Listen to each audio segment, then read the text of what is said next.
Yaorana, Yaorana et Maëva. Bienvenue sur la Trinité du moment. Ancrage, paysage, ça déménage. On va parler communication. Nous sommes dans la saison du Gémeaux. La saison en plus qui est très marquée par l'arrivée de Uranus en Gémeaux. Et qu'est-ce que ça nous dit Uranus en Gémeaux? Ça nous parle de la montée de l'esprit, l'intensification de l'esprit. Gémeaux, c'est un mercurien, donc quelqu'un qui aime poser des capacités intellectuelles, qui aime communiquer par l'esprit, par la réflexion, et qui a d'une certaine manière une certaine difficulté à émettre des avis, puisqu'il aime cette réflexion et qu'il a cette curiosité de l'apprentissage. Avec Uranus qui est en Gémeaux, il se relie directement au Verseau, qui lui aussi est un esprit, et qui a un esprit, lui, pour le coup, beaucoup plus visionnaire, beaucoup plus dans le temps futur. Et on dit surtout de Uranus qu'elle est le grand-père du temps. Moi, je dis toujours c'est le grand-père de tout le monde. C'est un amplificateur de la communication. Et donc de recevoir le message sur les énergies du juin, qui sont pour moi vraiment des énergies très fortes en Gémeaux, bien plus que le cancer, même si le cancer a toute sa place à partir du 22 juin. Il faut comprendre que le Gémeaux, sa place, c'est plus juin que mai. Mais voilà, pour moi, il y a un décalage. Dans le temps, c'est plus le taureau. Bon, on ne va pas revenir et refaire toute l'astrologie. Quand on nous dit ancrage, c'est déjà par rapport à la pleine lune qui vient d'avoir lieu, donc du 31 mai 2026. Si vous vous écoutez à un autre moment, c'est pas grave. Le but, c'est quand même d'entendre ce qui se passe et qu'est-ce que ce message vous apporte au moment où vous l'écoutez. On rentre pour la première fois vraiment dans l'ère de Uranus en Gémeaux pour 7 ans. Et en fait, nous dire ancrage, c'est nous dire attention, il y a un gros changement énergétique en ce moment. Et donc s'ancrer, c'est de redevenir un nouveau terrien.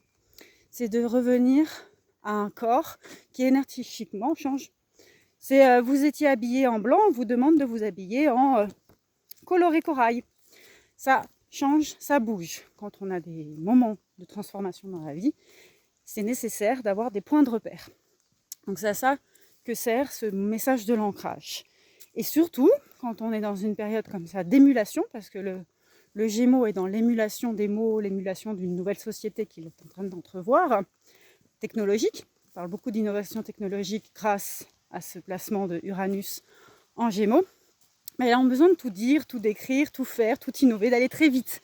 Sauf qu'au contraire, ce à quoi on est invité, c'est au ralentissement des mots.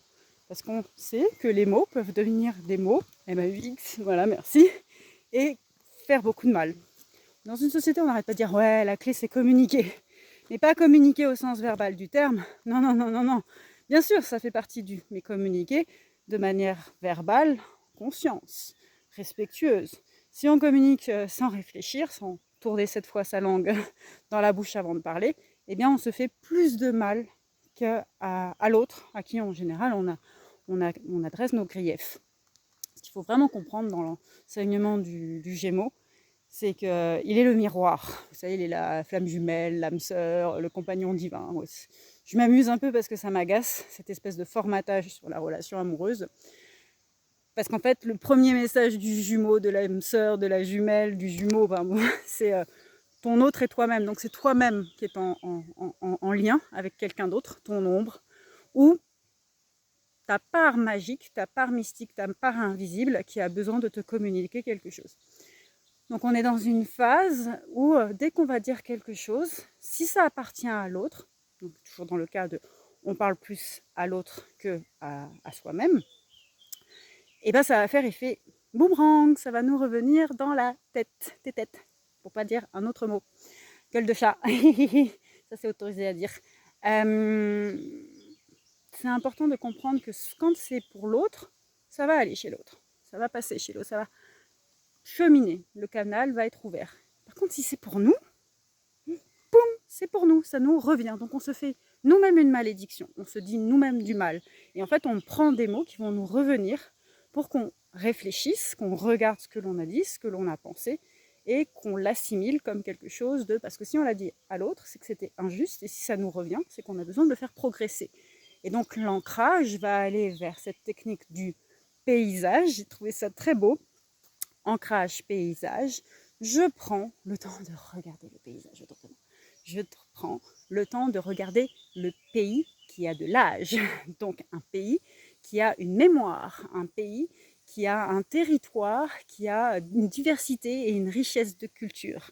Je dirais que pour moi, dans le message, on est vraiment dans la notion de le paysage, c'est de sonder ce qui se passe en soi, de regarder les différentes options au lieu de tout de suite partir billet en tête avec une option, et de se dire c'est quoi mes moyens justement de m'ancrer et de ancrer la communication, cette créativité qui surgit parce que j'ai changé d'habit.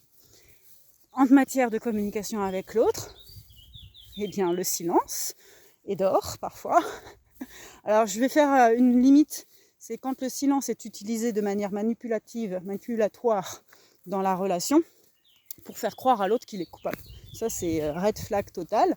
Le silence, c'est aider l'autre, par exemple, à décompresser dans ses émotions. Le silence, c'est celui que je reprends en moi-même et que je réfléchis, que je laisse traverser, que je respire, j'inspire, respire avant de prendre la parole. Ou sinon, je garde le silence parce que finalement, je sais que ça m'appartient et j'utilise l'arme fatale des Polynésiens, qui est la télépathie. Alors pour moi, c'est les Polynésiens parce que j'ai appris en Polynésie, la télépathie. Je sais bien qu'elle est pratiquée par d'autres cultures. En tout cas, en Polynésie, quand on parle de télépathie, donc c'est le rongi, on met front contre front pour communiquer le souffle et apaiser la relation ou permettre d'ouvrir la mise en connexion. La télépathie, ça veut dire je prends le temps de parler à l'autre dans le silence et âme à âme. C'est vraiment âme à âme, souffle à souffle, anima à anima. Donc c'est une très belle démarche qui permet déjà de paysage. J'observe le paysage autour de moi et j'écoute le silence de ce paysage, de cette nature magnifique. Et ensuite, il y a plein d'options. Écrire, s'enregistrer, dessiner, bouger, aller à la piscine, aller à la boxe, aller faire quelque chose qui va transformer votre corps et recentrer. Regardez votre alimentation, éviter les choses qui excitent, qui détournent l'attention, qui créent des connexions neuronales erronées. Bien sûr, comme on le dit, une nuit, ça porte le sommeil. Ah, une nuit, ça permet le conseil. Bon, j'ai pas l'expression en tête, mais voilà, si on attend une nuit, parce qu'il y a quelque chose qui va se passer pendant nos rêves, pendant notre repos, qui va nous permettre là aussi de nous réaligner. Et ça va permettre ça déménage, ça va faire changer mes énergies, parce qu'en ce moment, on nous demande vraiment de changer d'habit, et l'habit, il n'est pas du tout le même que celui qu'on a porté pendant quasiment 16 ans. Je déménage, donc je fais un mouvement. Ça ne veut pas dire ça déménage au sens attention, ça va swinguer, ça va faire mal. Déménager, c'est positif, c'est changer de maison. Et parfois, on en a besoin de déménager. On déménage quand on part en voyage, on change de maison, on va à l'hôtel, dans un Airbnb, peu importe, on va chez des amis. C'est ça, ce déménage. Donc c'est vraiment une technique que je trouverais vraiment très sympa pour cette semaine, mais dans l'absolu, c'est ancrage. Reviens à ce qui est important à dire et à ce que tu ressens qui change en toi en ce moment. Paysage, observe, regarde, choisis la bonne manière pour que ça participe au déménage, au changement que tu traverses et que tu as besoin d'exprimer. Sur ce, nana!